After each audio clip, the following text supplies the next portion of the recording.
em algum lugarzinho aí. Fica tranquilo. Peraí. Achou, Gustavo? A gente está fazendo uma live aqui no computador e aqui no Instagram.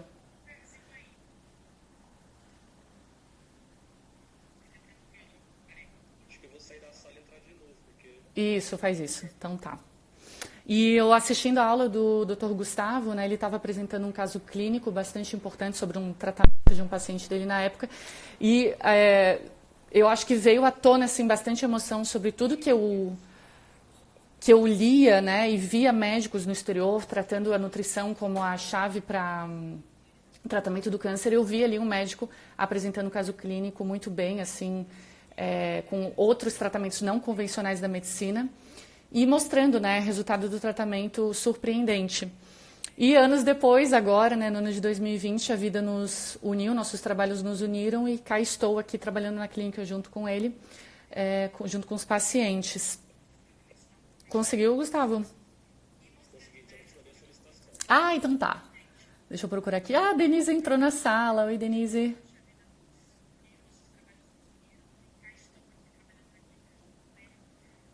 Consegui?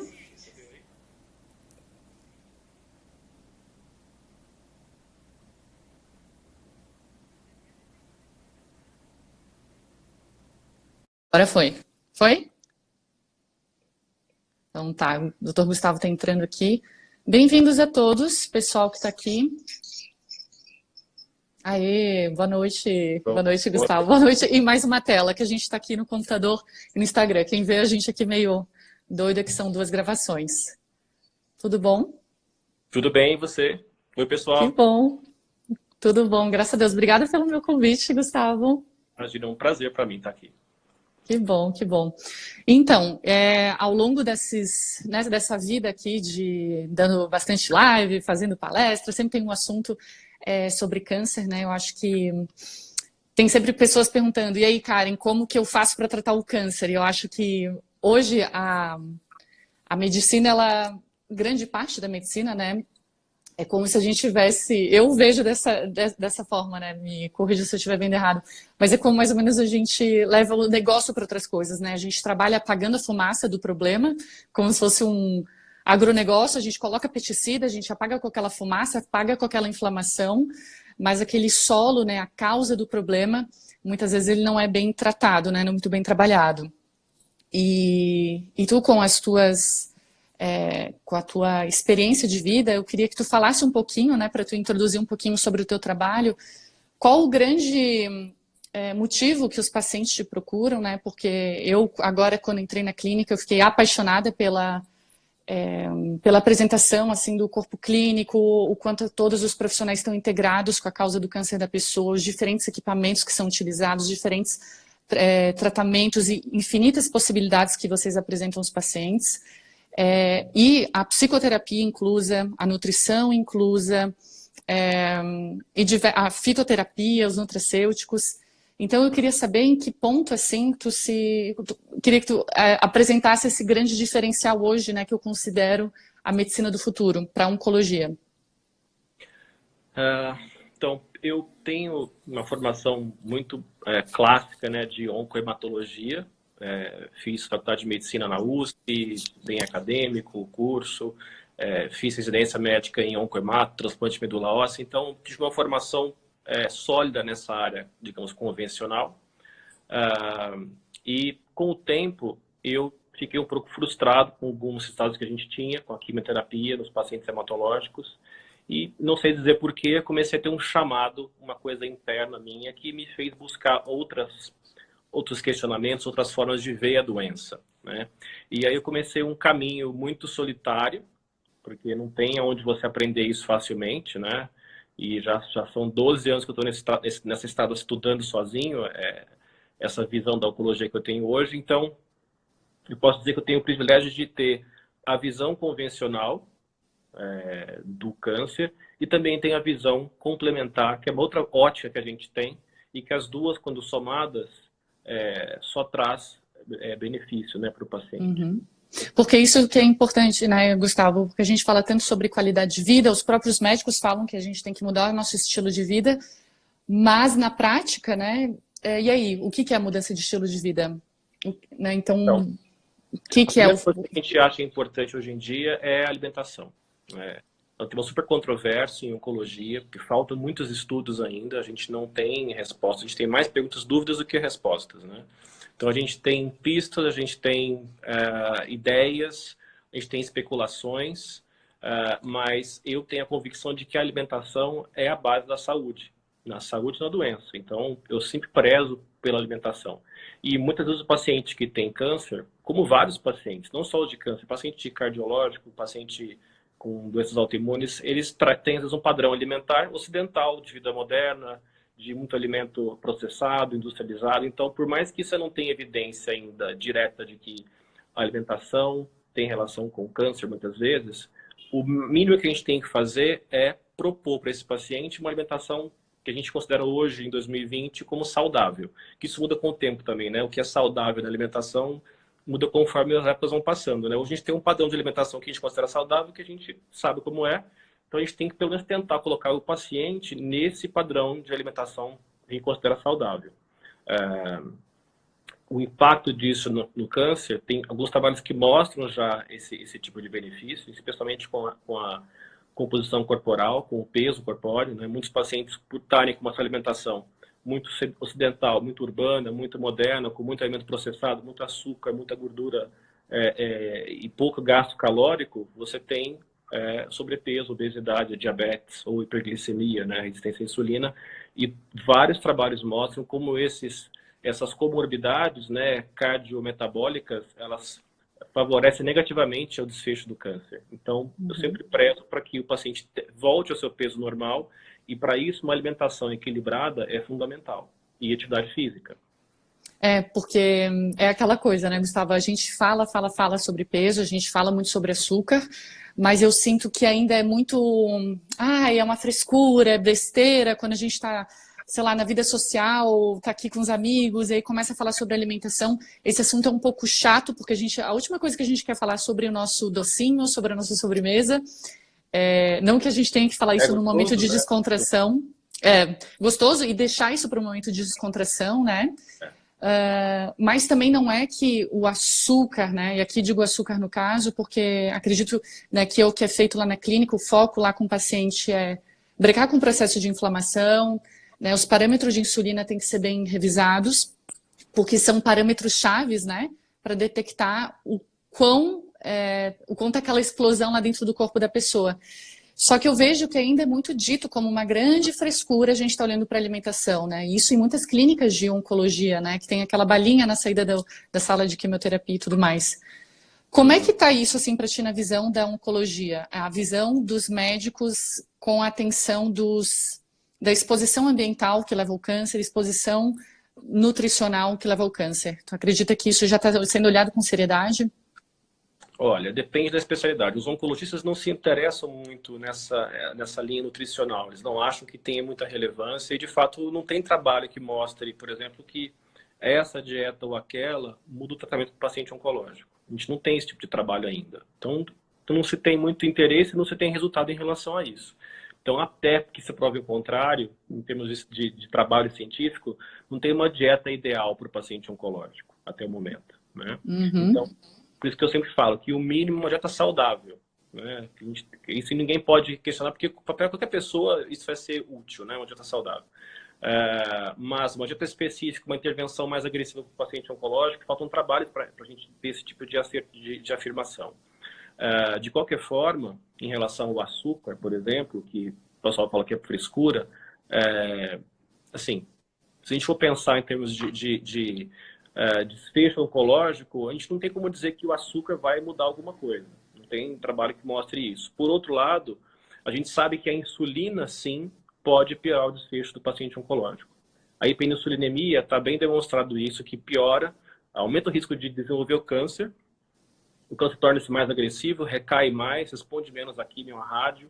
Então, manter um ambiente de hiperinsulinemia é um fator negativo para o tratamento, né? E, logicamente, pensar que o açúcar ou o carboidrato algumas proteínas fazem liberação de insulina, então a gente pode ter uma correlação de que sim, a alimentação de alguma forma pode impactar nesse processo metabólico. A gente tem que ver o câncer não só como um processo genético, né, que tem uma mutação naquela célula, mas ele está em um ambiente metabólico, a célula tumoral. Ela não está isolada, não é sozinha. Ela sofre estímulos hormonais, fatores de crescimento. Então, a alimentação impacta exatamente nesse tipo de estimulação do microambiente tumoral. Então, o ambiente hormonal que o paciente tem impacta com certeza. E a alimentação impacta no ambiente hormonal, nesse sentido. Tá, vou ser bem de perguntas, assim, bem entrevistador aqui, mas especifica assim, né, que para a gente deixar mais destrinchado, na verdade, o que é essa relação da insulina, como que alimentos, né, que eu estou citando açúcar, a gente está citando açúcar, mas esse açúcar de mesa, de colocar no chá, no cafezinho, quase ninguém mais faz, né? Mas Sim. como que é a fisiologia, como que isso acontece? Como que algo que é açucarado, que tem um alto poder, né, tem um poder de liberar bastante insulina, pode fazer algo crescer? Como que isso acontece, assim, no dia a dia? Então, quando você come o carboidrato, especialmente os carboidratos de liberação rápida, né, um suco de fruta, uma farinha refinada, um arroz branco puro, né, você tem um pico de insulina imediatamente, logo depois um pico de insulina, e essa insulina, ela vai agir em receptores da célula. Todas as células do nosso corpo têm receptores de insulina, até as células tumorais também têm, né? E a insulina, ao ela se ligar na célula, ela promove proliferação, promove anabolismo, síntese de proteínas, síntese de gordura. Então, é um hormônio anabólico, naturalmente anabólico, fisiologicamente anabólico. Então, se você vê um fisiculturista, que alguns fazem isso, né? Querem crescer massa muscular, que eles fazem? Comem batata doce, aplicam insulina e vão treinar. Tem gente que faz... Falando do leite, que alguém perguntou aqui também, né? Se eu tô com um paciente que eu quero ajudar na hipertrofia, e se a pessoa não apresenta sensibilidade, bora, vamos tomar leite, vamos fazer essa célula crescer. Whey protein. Não é? No mesmo processo, se eu quero fazer qualquer célula do meu corpo crescer, eu vou ativar esse processo com alimentos que estimulam bastante a insulina. Né? Então, o carboidrato tem esse papel. Você come o carboidrato, tem o pico de insulina. Ok, um pico de insulina não vai fazer ninguém proliferar nada, assim, no tumor. Não tem essa preocupação. O processo que a gente está falando aqui de predisposição do câncer é você ter isso cronicamente no paciente. E a hiperinsulinemia contínua. Né? De manhã, o biscoitinho lá, creme cracker, depois daqui 2 horas come um açúcar com o teu cafezinho, meio-dia macarrão, à tarde mais um biscoito, uma balinha, um chocolate, o tempo inteiro açúcar e insulina, açúcar e insulina, açúcar e insulina. Então você está num ambiente de hiperglicemia e hiperinsulinemia o tempo todo, por anos a fio. E isso cria um ambiente inflamatório e um ambiente proliferativo, não que isso vá provocar um câncer. Isso não é um processo carcinogênico por si só, mas é um processo carcinocinético. Se você tiver uma célula ali transformada tumoral nesse ambiente hiperinsulinemia e de hiperglicemia, essa célula vai estar num ambiente favorável a desenvolvimento daquela célula, né? Então, é um processo crônico de predisposição. E não só isso, assim, Gustavo, acho que desde agora, do início, conhecendo a fundo o trabalho da clínica, que é isso que eu estava falando aqui no início da live, né? Coisas que eu fazia um curso aqui, fazia um curso lá, eu vi a abordagem de alguns médicos, eu te parabenizo, né, por toda, nossa, a tua trajetória de estudos e principalmente da prática, né? Porque eu queria que tu falasse um pouco sobre essas outras buscas que vocês fazem, né, na clínica, sobre buscas sobre metal pesado, parasitas, como que isso pode afetar um câncer, a contaminação do corpo com esses fatores?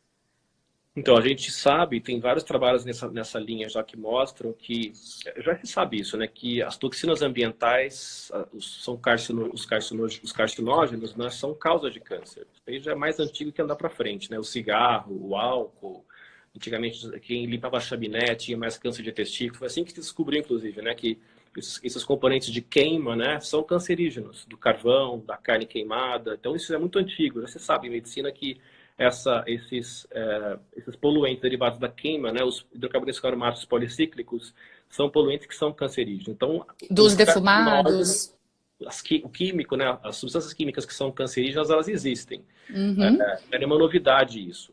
A questão é que o que a gente tenta fazer é encontrar se existe na pessoa essa exposição realmente, de fato, reduzir essa exposição na alimentação, por exemplo, uma alimentação mais crua, menos queimada, e evitar, no máximo, a poluição, né?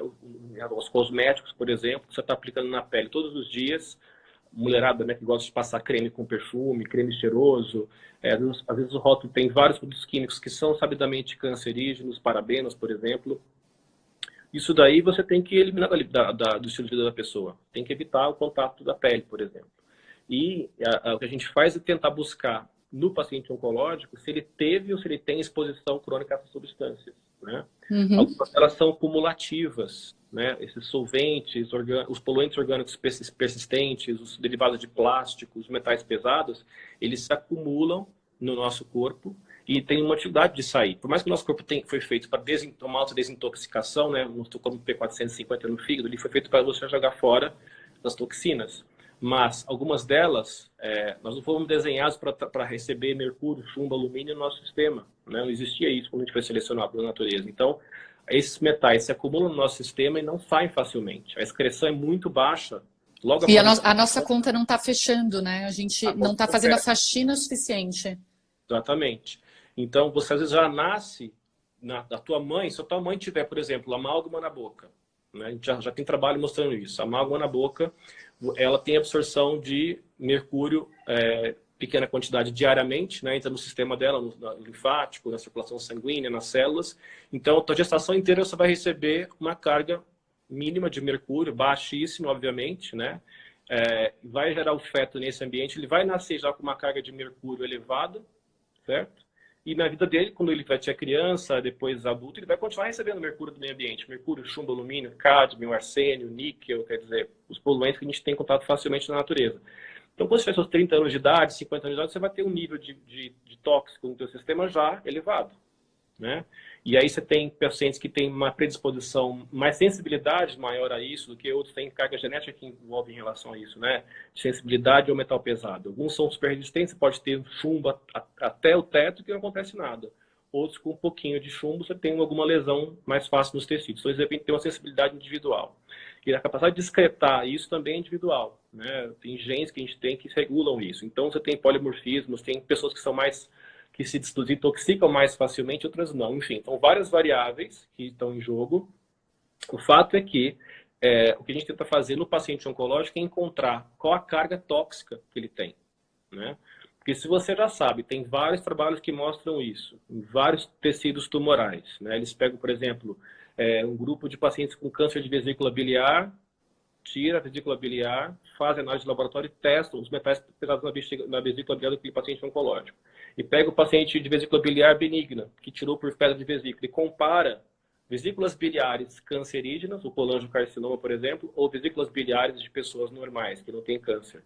E se mostra que nos pacientes oncológicos você tem um nível maior, por exemplo, de cádmio, níquel, arsênio. Entendeu? Já foi feito com câncer de mama, câncer de pulmão, com glioblastoma, com câncer de vesícula, com vários tipos de câncer, você já mostra que o tecido tumoral é o tecido mais contaminado de poluente do que o tecido equivalente benigno, vamos dizer assim, né?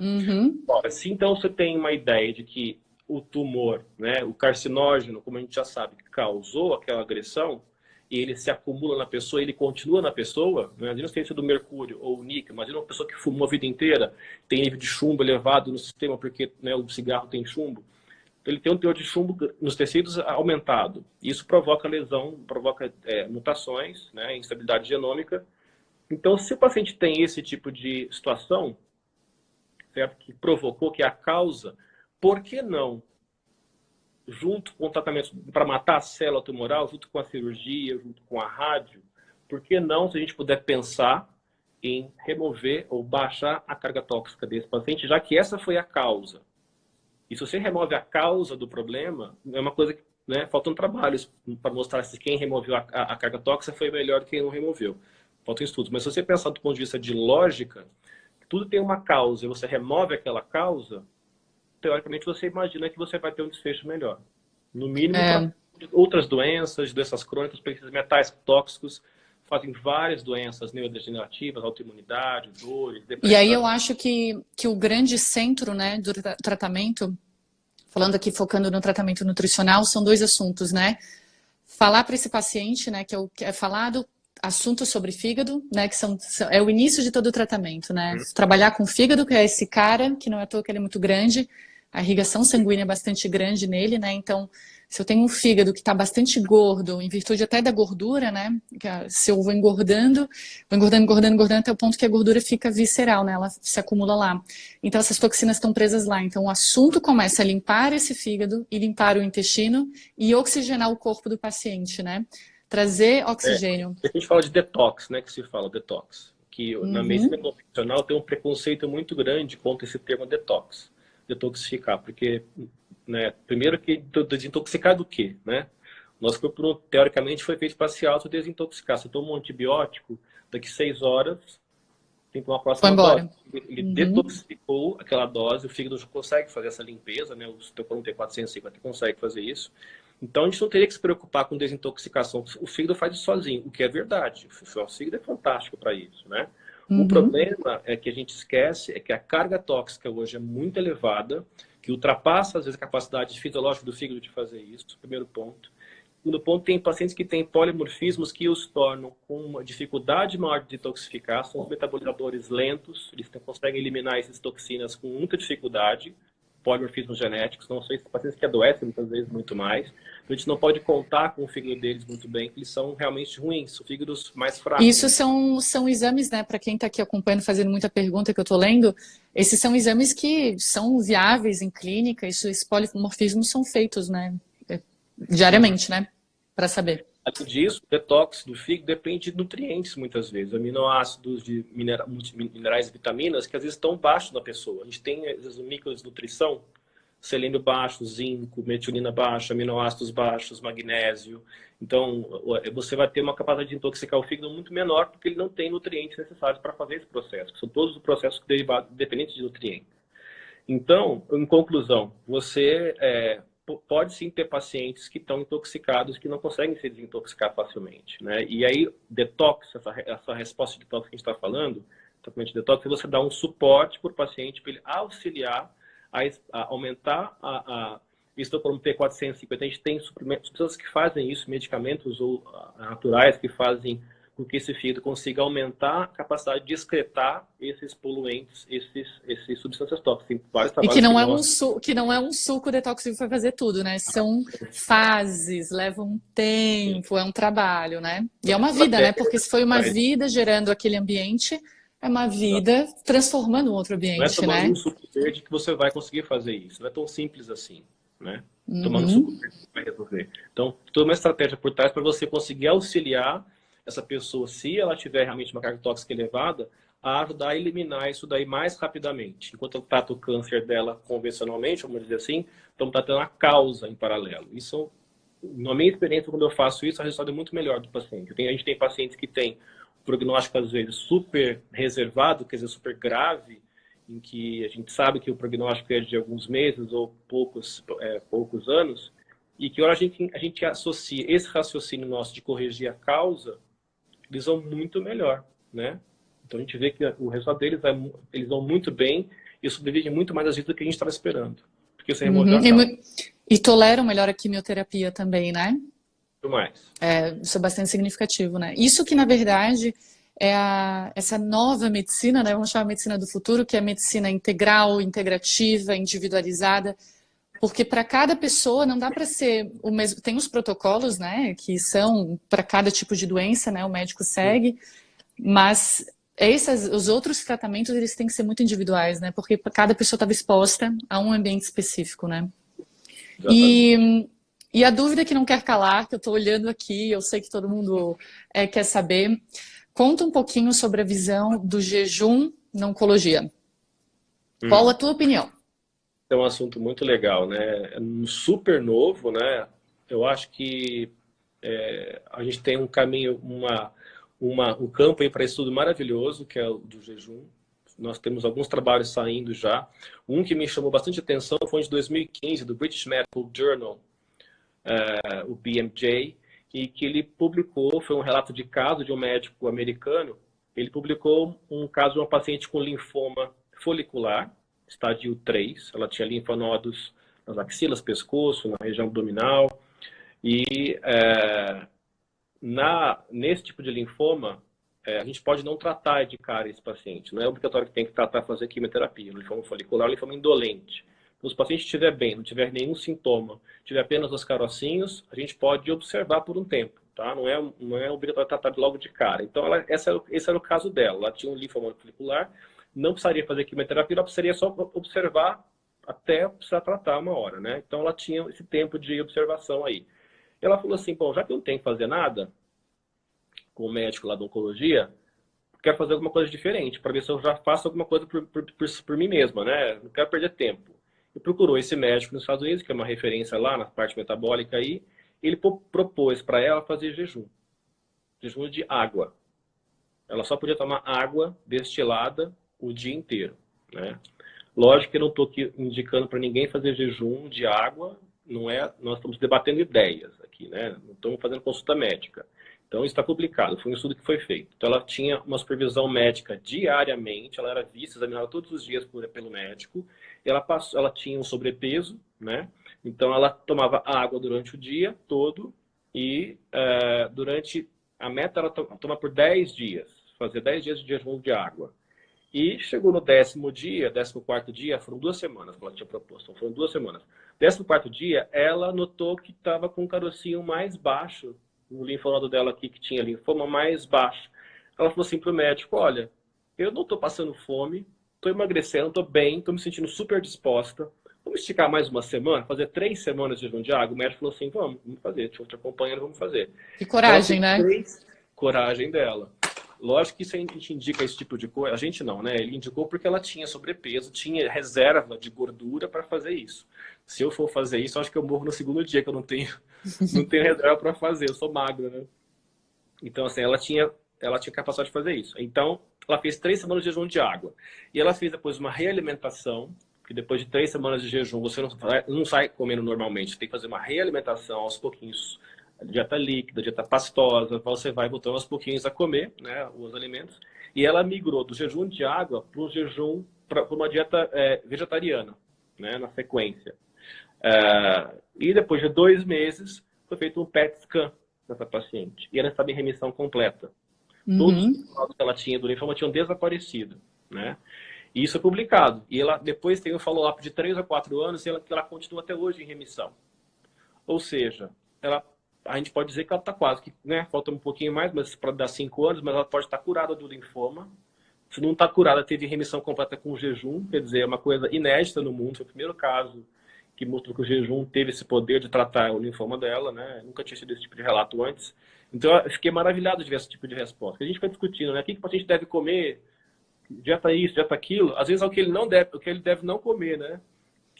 Mas é mais isso, né? Na verdade, todo o tratamento é mais retirar do que colocar coisas. Às vezes até uma questão simples, intestino preso.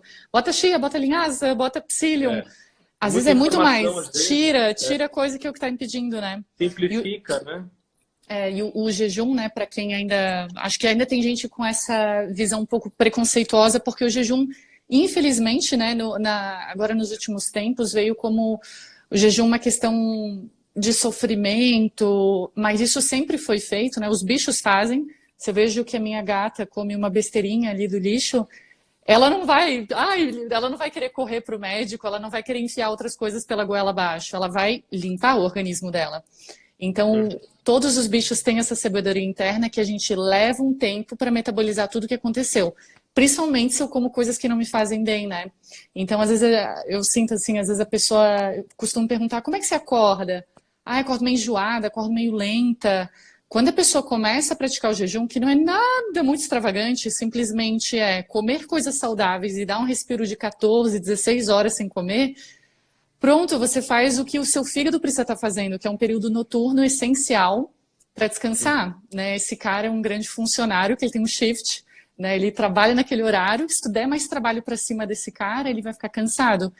Então, o jejum hoje a gente vê como algo que é essencial, né? Tem pessoas e protocolos que são importantes de estar fazendo com o jejum por mais tempo, mas o que a gente está retomando, na verdade, é só lembre que você tem que dar um respiro para o seu corpo. Não adianta querer emagrecer, querer se sentir com mais vitalidade, colocar um monte de cápsula para dentro para sentir com foco. Se você está comendo 10 da noite, come às 7 da manhã, E aquela velha história que a gente estava falando no início, né? E não tem um controle de insulina, né? Então, a gente não foi feito para...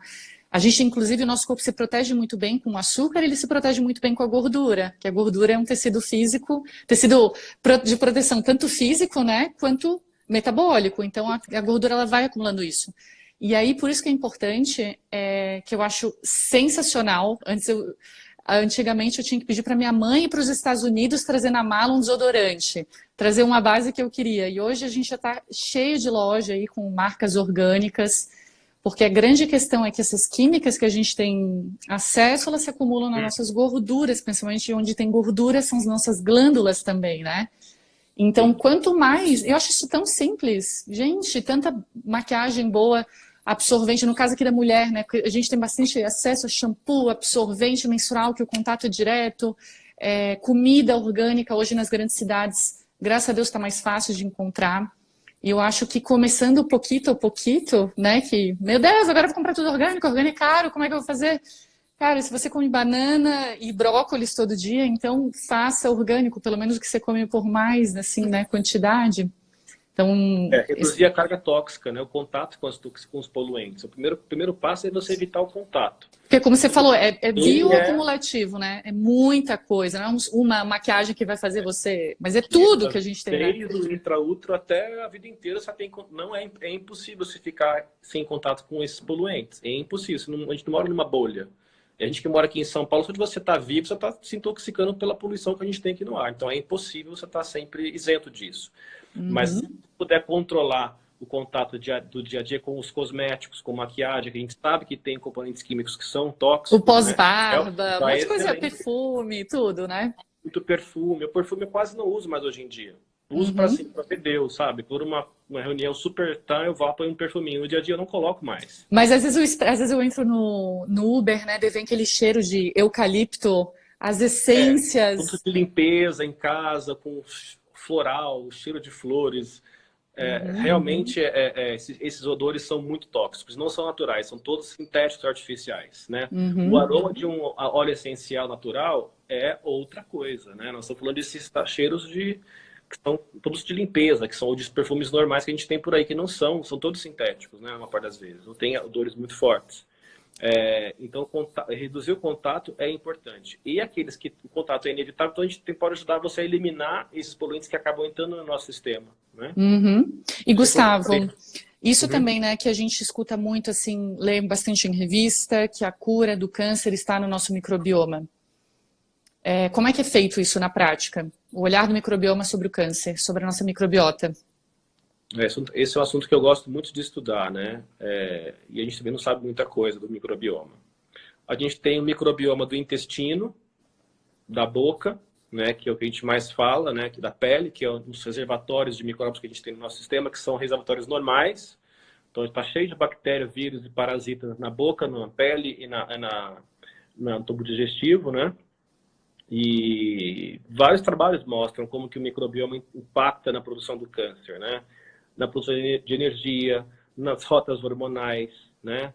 Na detoxificação do fígado, na síntese de vitaminas, na produção de carcinógenos. Então, o padrão da tua flora intestinal vai gerar um microambiente, às vezes, não só intraintestinal para o câncer de cólon, mas também extraintestinal para outros tipos de câncer. Câncer intraabdominal, então câncer de fígado, o câncer de vesícula biliar, o câncer de pâncreas. Porque todos esses tecidos que estão no abdômen sofrem, né, a irrigação que vem do intestino, vai para o fígado, todo esse lixo metabólico, bacteriano, tóxico da flora intestinal vai para o teu fígado. Então esse banho tóxico vai para os tecidos intraabdominais e extraabdominais também. Então a nossa flora impacta no risco de cânceres à distância, não só no cólon, né? O cólon é o mais evidente, né? Tem contato com a bactéria, tem contato com o cólon ali, é mais fácil você pensar realmente que a bactéria pode provocar algum dano, a bactéria ou o vírus. Mas a gente sabe hoje que não só ali no cólon, os órgãos intraabdominais e à distância também sofrem impacto do microbioma intestinal, né? E da boca também, né? A gente pode fazer da boca. A boca não faz parte do tubo digestivo, né? E ali tem uma flora própria que muitas vezes, por má higiene, ou por lesões que a gente tem na boca muito frequentemente pela escovação, por machucar ali, tem porta de entrada muito fácil, né, que a bactéria consegue penetrar no sistema ali, na corrente sanguínea. E o que tem mais de novo nos estudos hoje em dia é o microbioma dos tecidos, que supostamente são estéreis, né? A gente, até pouco tempo atrás, você sabia que o cérebro não era estéril, né? Você fala, como assim o cérebro não é estéril? Tem bactéria no cérebro? Tem, a gente sabe que tem hoje em dia.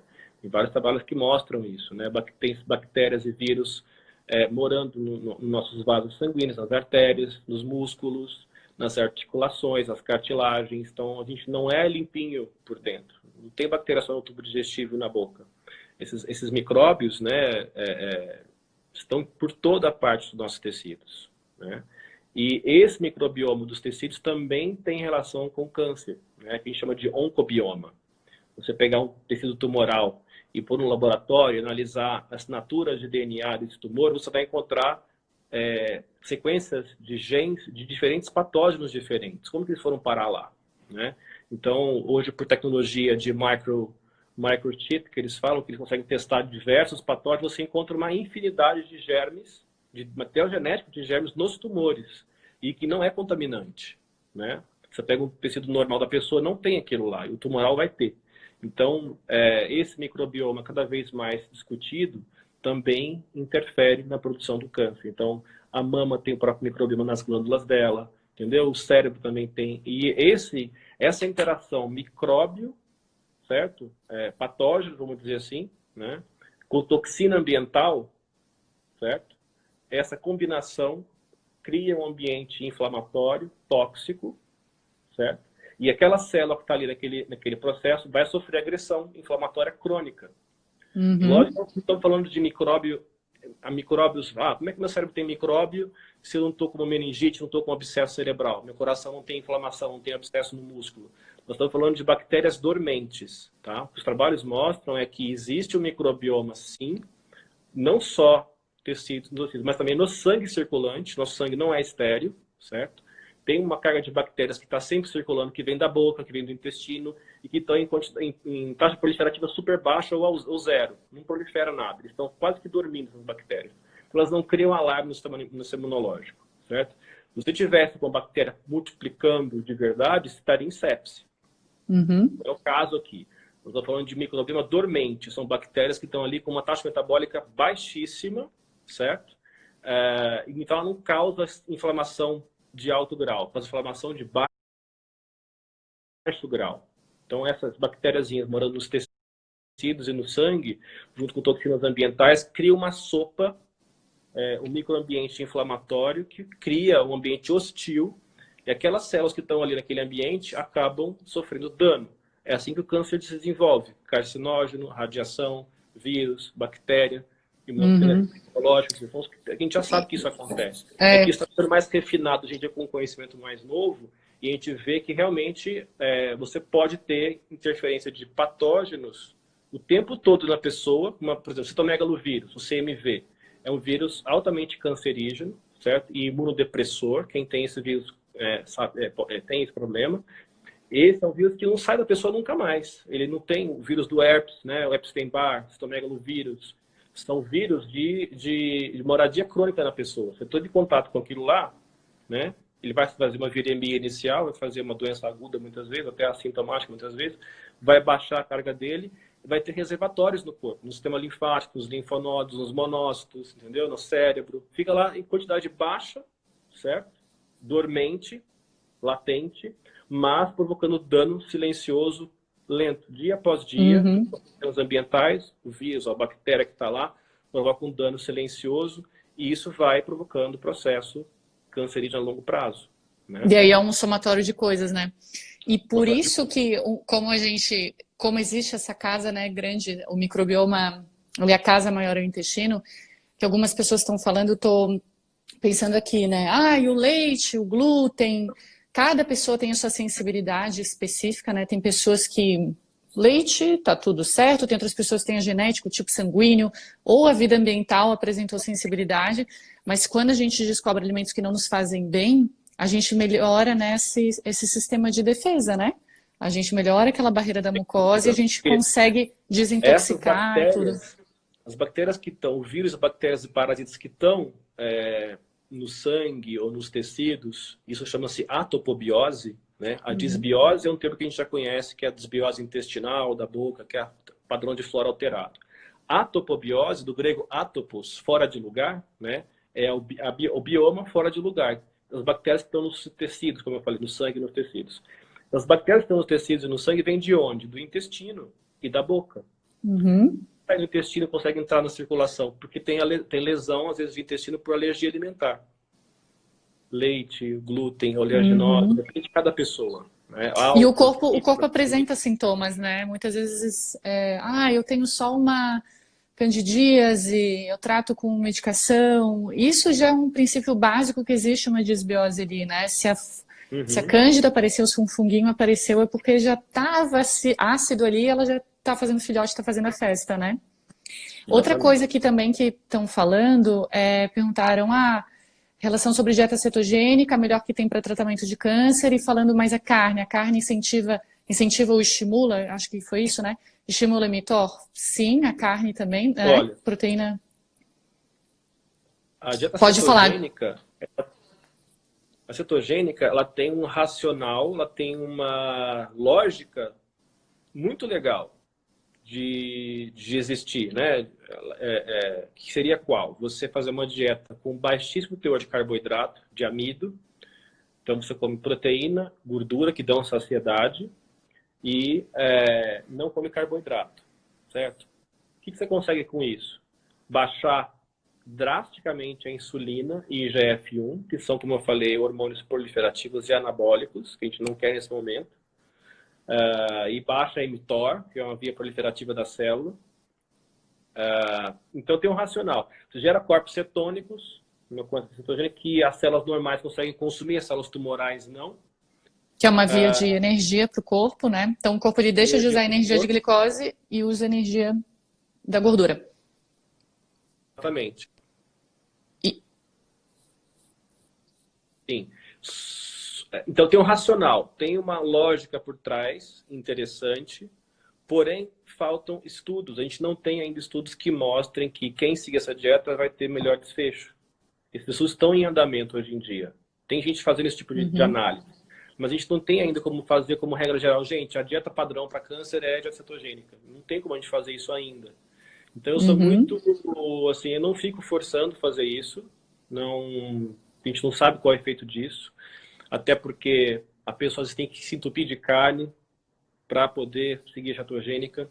E não é uma coisa que eu acho legal também. Eu acho que o maravilhoso seria a cetogênica vegana, né? Mas é uma dieta um pouco chata. Vegana. Vai chegar num momento que, ok, vou ter que usar um shake de...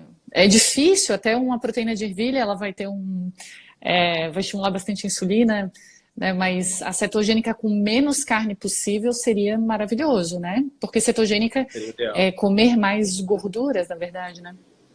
E, Gustavo, o que tu considera, então, assim... É super interessante, que eu acho que é uma coisa para o futuro, para a gente descobrir ainda qual que é o melhor cardápio para o paciente oncológico, pensando no câncer como uma doença metabólica. Porque eu acho que o médico, às vezes, tem uma dificuldade de pensar, de entender como que a dieta pode interferir no processo, porque ele não vê o câncer como um processo metabólico. E o câncer faz parte de um processo metabólico, de insulina, de hormônios, de detoxificação, de flora, e a alimentação está ligada a tudo isso daí. Então o alimento ele mexe com tudo isso, com o microambiente tumoral.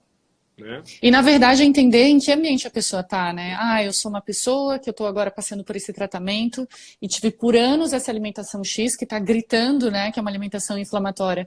Então muitas vezes antes de a gente colocar o paciente num rótulo, vamos aplicar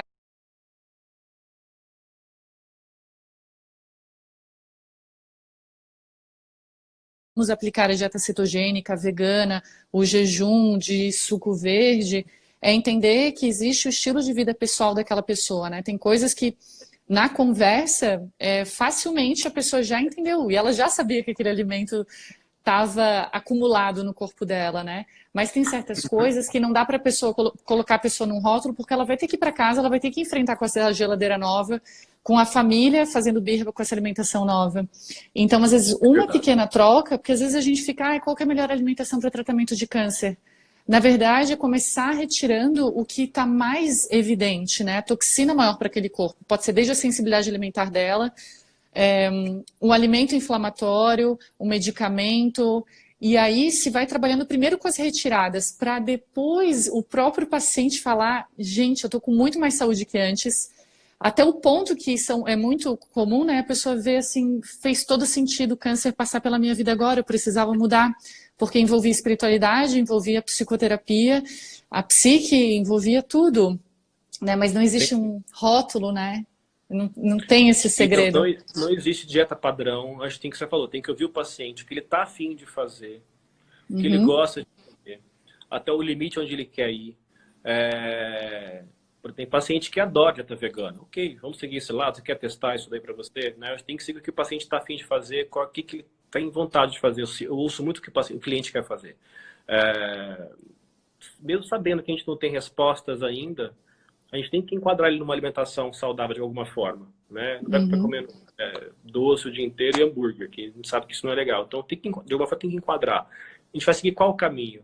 Tem que ver o que o paciente está afim de fazer, o que ele gosta. Tem paciente que, tipo, adoro carne, não quero ficar sem carne. Você não vai propor dieta vegana para ele. Então, a gente tem que ser meio tailor-made nessa hora, entendeu? O limite do paciente, do melhor que a gente pode fazer do que a gente conhece hoje em dia. Então, não é tão fácil essa tarefa, né?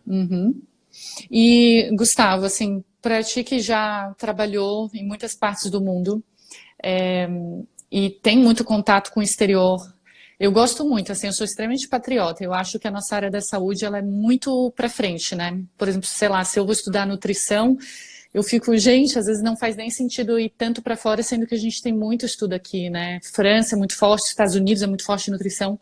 Como que tu vê a oncologia e os tratamentos Brasil referência exterior? Tu acredita que a gente está forte nisso? Em relação à oncologia, a práticas integrativas de oncologia? Essa visão integrativa, tratamentos efetivos. Isso já está bastante...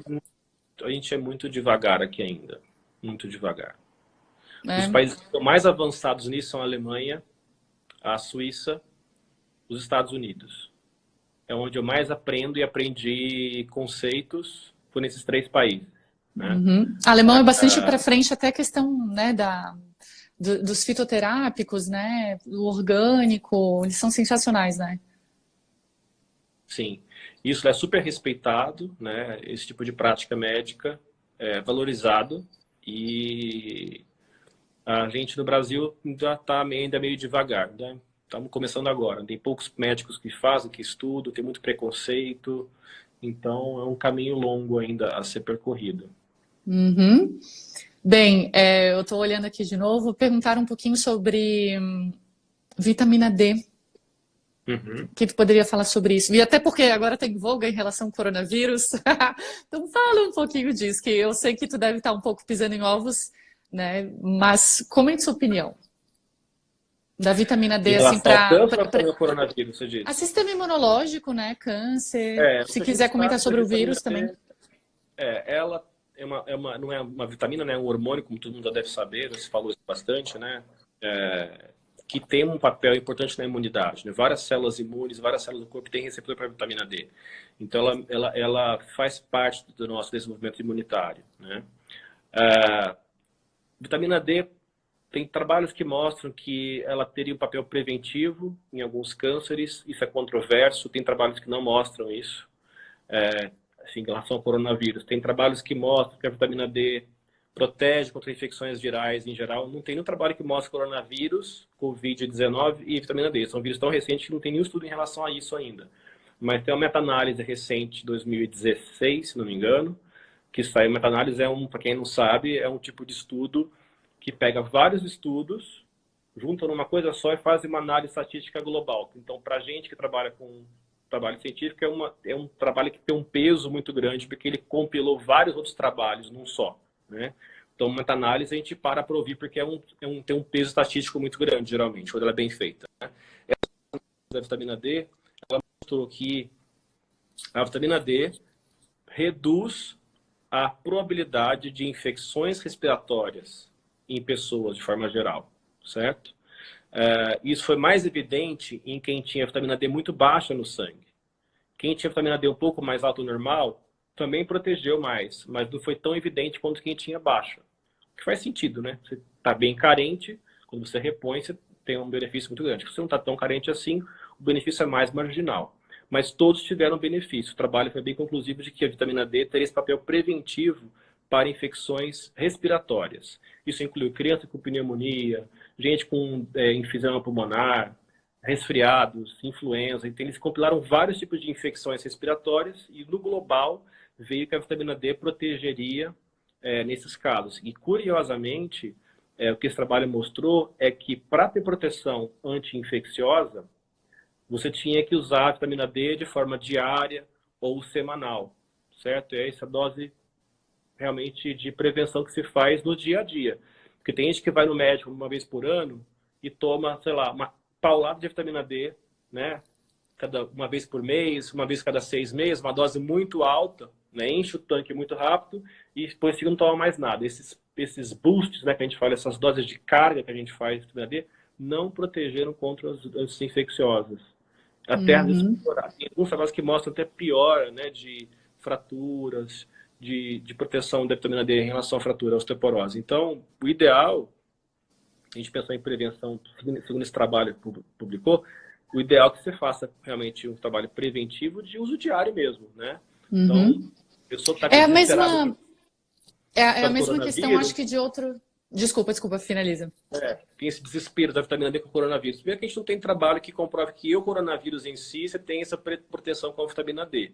Tem trabalho que não mostra que tem proteção com influenza. Então, não é uma coisa tão linear assim. Tomou, vai proteger. Não existe isso. Segunda coisa é que é claro que esses nutrientes, esse hormônio, os nutrientes em geral, os imunonutrientes, né, que estimulam a imunidade, só vai ter um impacto importante se você estiver carente daquele nutriente. Né? Então, você vai sair correndo para tomar vitamina C na farmácia, o povo sai correndo para tomar zinco, vitamina D, não sei o que mais, você não vai proteger de alguma coisa. Quem sabe? A gente não sabe se vai proteger de alguma coisa. Se você tiver teu sereno normal, teu zinco normal, teu ferro normal, você vai tomar a mais, não vai ter benefício nenhum. Só vai ter benefício se você estiver carente no nutriente. Então, eu sempre oriento as pessoas a buscarem orientação profissional. Dosa no sangue, está deficiente, vamos repor pela deficiência em si, não pensando que vai proteger contra o coronavírus, que a gente não sabe, tem esse dado ainda. Vamos repor para pôr no nível normal, saudável. E aí, o que eu faço é isso, entendeu? Eu acho que tem que ter esse bom senso, essa prudência de você corrigir aquilo que precisa. Tomar de forma indiscriminada, eu acho desnecessário, eu acho totalmente não é inteligente isso. No caso da hipovitaminose, né? E pode vir a melhorar a sintomatologia da pessoa, né? Pode, mas é muito... Imagina, aconteceu agora, não tem tempo de ter feito estudo, né? E isso é uma coisa que é uma tendência nossa, né? Acontece um problema, a gente vai atrás. Então agora eu vou tomar isso. Ou até o mineral. A pessoa não está preparada com prevenção durante anos, não se exercita, não toma água direito, não come salada, né? Não come vegetal nenhum, só come porcariada. E aí não toma sol, não suplementa vitamina D. Quer dizer, que é um complexo de questões para melhorar a imunidade, né? Tem aí um ferro essencial. A pessoa, de repente, quer resolver tudo de uma hora para outra. Gente, essas coisas não funcionam assim. Você não vai correr uma maratona amanhã e vai se preparar na véspera da maratona. Você tem que estar fazendo isso já há um tempo, né? Até porque a vitamina D, você vai tomar a vitamina D se estiver baixa, por exemplo, se estiver carente, tipo vitaminose D, sei lá, com 17, com 10 vitamina D, tá baixa. Você vai tomar a vitamina D por via oral, tem que ser dose baixa diária, como muitos trabalhos têm mostrado. Não é dose alta para subir rápido, tem que ser devagarzinho para ir tomando. Até isso subir no teu sangue, são meses para subir. Então, isso às vezes é um erro da pessoa, né? A pessoa tem uma carência de ferro aqui, por exemplo, que eu estava falando, aí vai medir no sangue. É claro que vai estar normalizado, o ferro está circulando, mas não quer dizer que o seu corpo já apresentou depósito. Então, às vezes a pessoa vai, né, no nutricionista, no médico, modula, e aí faz 2 meses a suplementação e depois, cansei. Aí só resolve ir no ano que vem. Então quando é para equilibrar com a saúde, e a pessoa, eu sempre vou, minha vitamina D está sempre baixa, meu ferro está sempre baixo. Então vamos fazer diferente dessa vez, né? Tem que ter uma consistência maior de tratamento, né? Tem que ter um acompanhamento, a gente não tem jeito de... Assim, eu sei que as pessoas gostam de receitinha para fazer em casa, para comprar na farmácia, mas infelizmente... O negócio tem um critério para fazer as coisas, sabe? Eu sou super criterioso, acho que tudo tem um critério, tem um método, E aí tem que seguir isso, não tem jeito. Uhum, maravilhoso. E hoje, Bem, cada vez mais na minha prática, eu acho que a gente tem que ter mais prudência e mais parcimônia em relação à suplementação. Eu sei que o pessoal gosta de tomar de tudo, tem gente que vem com mala de suplemento para tomar, mostrando um consultório que está tomando. Vários Estados Unidos traz uma mala de coisas dos Estados Unidos para comprar para o Brasil, né? De várias ervas, várias coisas. E hoje em dia eu tento cada vez mais limpar minha prescrição, fazer menos coisa, menos dose, menos isso é muito bom. sobrecarga, porque é muita informação para o sistema e eu acho que o corpo precisa de pouca coisa para Uhum. E funcionar hoje em direito. dia, com a A gente tem que crononutrição, fazer ajustes pontuais, apoios assim, aqui, outro ali, deixar o corpo, porque o corpo sabe se virar melhor que a gente atrapalha muitas vezes, entendeu? uhum. E tudo de uma vez só, né? Tem horários a De serem uma vez respeitados, só, que em casa, às vezes o paciente não sabe nem o horário mais que era tomar, e aí era melhor nem ter tomado, né? Que vai competir com outro nosso sistema é muito nutriente. delicado, a gente é meio ogro, sabe? Dose muito forte. Então a gente acaba perturbando mais a nossa harmonia celular, que é muito sutil, com a nossa boa intenção, mas a boa intenção meio grosseira, eu acho, entendeu? Então eu tento Uhum. cada vez mais o dia ter mais prudência, mais cautela, menos dose e menos coisa. Eu tenho feito isso ao longo dos anos, né? Tem um autopoliciamento que eu tenho feito para fazer isso. Muito bom. Gustavo, eu tô só com receio do horário, né? Que a gente vai bater uma Deu hora uma hora, aqui. vai acabar, né? E agradeço super a tua presença aqui, né, fora da clínica, fora do nosso trabalho. E muito bom ter essa conversa. Acho que tem que rolar mais conversas. Todo mundo que participou Fazer aqui mais das vezes. perguntas, fazer mais vezes. E quem estava aqui fazendo perguntas, o contato do Dr. Gustavo é só em busca, que ele também está aí de prontidão sempre para responder. Os contatos da clínica estão lá. E eu acho que é isso. Acredito que ajudou a esclarecer bastante a cabeça das pessoas. É um assunto que a gente precisa falar Muito mais. vasto, tem muita coisa para falar, né? Sobre inflamação, microbioma, só isso aí, né? Já dá bastante assunto. Mas muito grata, tá? E bastante saúde aí para ti, para tua família e para todos aqui. Obrigado. Tá certo? Uma boa noite. Obrigada. Eu também, cara. Um beijo. Tchau. Tchau.